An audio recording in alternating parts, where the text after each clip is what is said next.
Hi, my name's Tim Wade, and I'm here with Matt Cordner. He's our head ghostwriter, and as you can see, he looks like the Elephant Man. What are you doing? I'm sorry, it's just the way it is.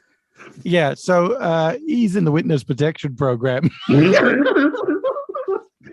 Anyway, so he's a brilliant super writer. He can't breathe at the moment, but he's a fantastic writer. So today we're going to talk a little bit about rusties. Matt, what are rusties in marketing? This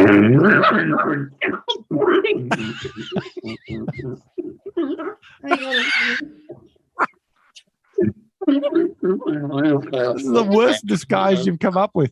Maybe you need to put a tripod on your forehead to keep the thing away from your face so you can breathe up the bottom. That sounded a bit worse. All right, never mind. So what are rusties, mate? What are rusties? Just give me a second.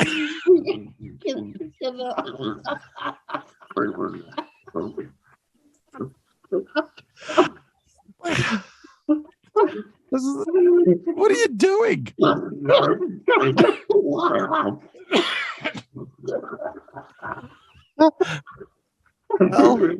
you wanted to be a bloody ghostwriter. This is the price you have to pay. We've got full anonymity to protect the identities of our clients. So, because they're hiring you not to go and say you wrote it, but they're hiring you for your brilliance to communicate their message in their voice and to save them a lot of time. Excellent. And to do it better than they could. Yeah. So what are rusties, mate? So your rusty is someone who's a rusted on client. So okay, somebody who is absolutely loyal. So I can't see where I'm waving there, but someone who is absolutely loyal to the brand. Why rust? They're like rust on a piece of metal. Yeah. So when something rusts on, it doesn't come off, right? So yeah, in the spirit of something that's rusted on, it means that it's made a decision to be there, and it has genuinely become completely wedded to all of the concepts that you come up with. Okay. Like really hard to breathe. Well, if you pass out in the middle of the conversation, then I'll just call on not particularly ambulance. So let me understand. So what the concept is, you want to create what some other people call a raving fan, I guess, but it's more than a raving fan, I suppose. It's somebody that you're really a trusted partner of their business. You're an absolute integral part of it. Yeah. Well, more than that, it's the aspect of it's a bit like the psychology of friendship. So the way that the psychology of friendship works is that I can be next to you as a colleague, I can work next to you every day, but I'm not necessarily a friend.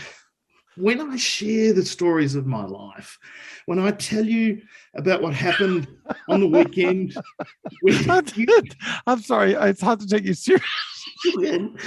Well, you should take me seriously because I'm trying. This is serious business. Okay, I'm sorry. So the friend. So you can be sitting next to somebody for 5 years at work and they're still not your friend. That's right. And the way that friendship happens is by sharing the stories of your life. So they ask you what happens on the weekend. You have a choice to say, oh, yeah, I just did something, walk the dog, or you can share a story of what happened over the weekend, and they will reciprocate by sharing a story of what happened to them. And a friendship is formed. That's why I really want you to share the stories of your life in the articles that you write. All right. You love it, I know. I mean, I love it. I'm just okay. So I get. So it's the stories is about building the relationship. Relationships then are founded on trust, or firmly establish that trust. I guess the trust is the rust. It's the bit that's really. Well, there you go. The trust is the rust. I love it. I love it too. And then once that trust is there, then conversation engages further, business can be done. But don't just jump straight to the business. And it's a bit, in some ways, it's a bit like having an emotional involvement in a product. You can buy the same product every day, unlike it. But if something better comes along tomorrow, you'll quickly switch. Mm-hmm. But if you have a situation where that product lets you down, it's not delivered properly, you go to a hotel and they charge you for Wi-Fi, something happens that you don't like, Mm-hmm. and you complain about it, and they fix it so beautifully. They say, oh, I have free Wi-Fi and here's a free night. And all of a sudden, you are totally loyal to that hotel because you were emotionally angry. Your emotions were invested and they were beautifully fixed. Yeah. That's a rusted on client. That's the sort of people you want to emotionally involve. Now, I'm not saying go and offend your clients by any stretch. I mean, I'm doing a successful enough job of that as it is, and I can't even see your reaction to it.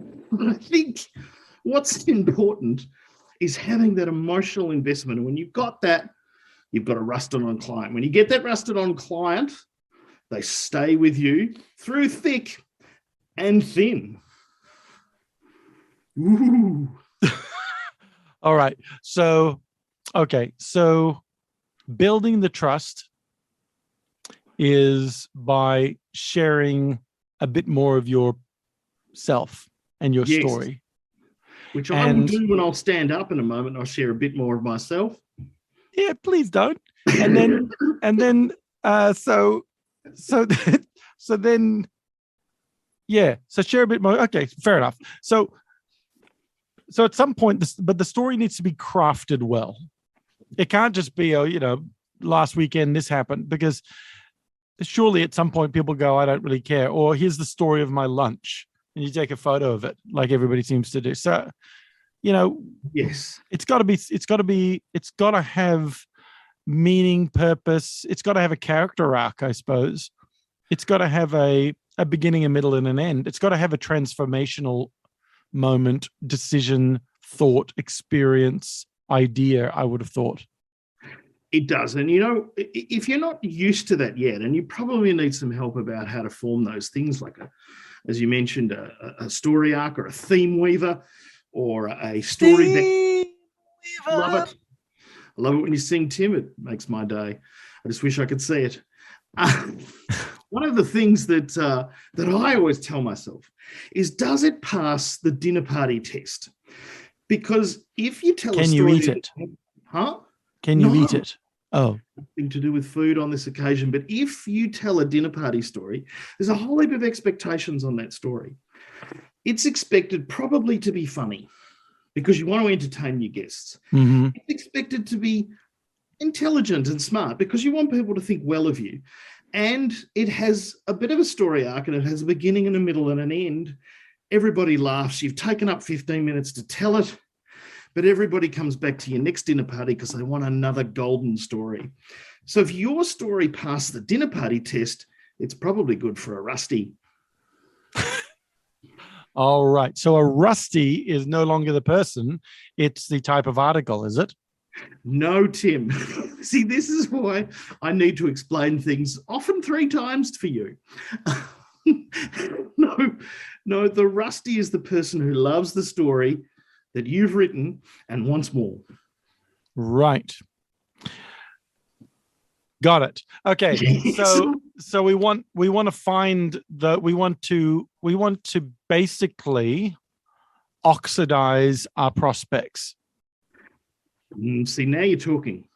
And I'm happy to talk about oxidisation, but it's a ghostly area. Yeah. Okay. Well, okay, I get it. So I know you do that brilliantly, and you teach people to do it too. So you've got programs where you're happy to mask off, show what's behind the curtain, and go, here's how you do it. Here's how we do it. One of the ones I absolutely love, is thinking about who your target market is. This is one of the ones that you have where you think about your target market, the person that you want to be your Rusty. And you say, well, how old's that person? And you say, okay, so maybe that person's 50 years old. Okay, well, what were they listening to 30 years ago when they were in that phase of their life where music was really empowering, important, and identity creating? And so you go, well, what was top of the pops or top of the charts 30 years ago when they were 20 or 18? And so you just Google and have a look at what what was topping the charts. And then you'd start your article. I was listening to, I don't know, Bryan Adams Summer of '69 the other day, and it really just brought back all these memories of this and this and this. And there was a line in the song where, he was sitting on his mama's porch or whatever it was, and or nothing lasts forever, or things change, or the times are changing, or whatever it was. And then, really thought, things have changed. And then this and this and this and this, and then punchline or crescendo of the story. It doesn't have to be a funny punchline, just needs to be here's a thought and how, and maybe do you always tie them into your business message? I think that's important. But what you're saying there is that we don't search for old music. We search for old memories. We search for connection. You've vanished. You're back. You really are a ghost. Well, we're losing you from our connection to the ethereal plane is getting a little bit. Well, I need to go back out through the walls occasionally. Yeah. Can you just say something for me? Just say the following phrase: I am not an animal. I am not an animal. Thank you very much. And well, thank you very much, Ghostwriter Matt. And I think we know a little bit more about Rusties, and also about storytelling, story arcs, and actually going back to find memories that connect. Excellent. And then share that story. Look behind you, because I might just appear through the wall on the other side. Yes. Okay. See you then. See you, Matt. Thanks for that. Okay. So everybody else out there, start thinking about your stories, about how do you create Rusties by telling more stories. How do you share more? How do you share more stories? All right. See you then. Bye. Oh, by the way, if you want to connect, sharpen.me, we'll have a chat. There, in fact, you can make an appointment to have a Zoom meeting with Matt and talk a little bit about your business or your situation that you'd like explored a little bit more, and perhaps he can do some of the ghostwriting for you. Thanks. See you all. Bye.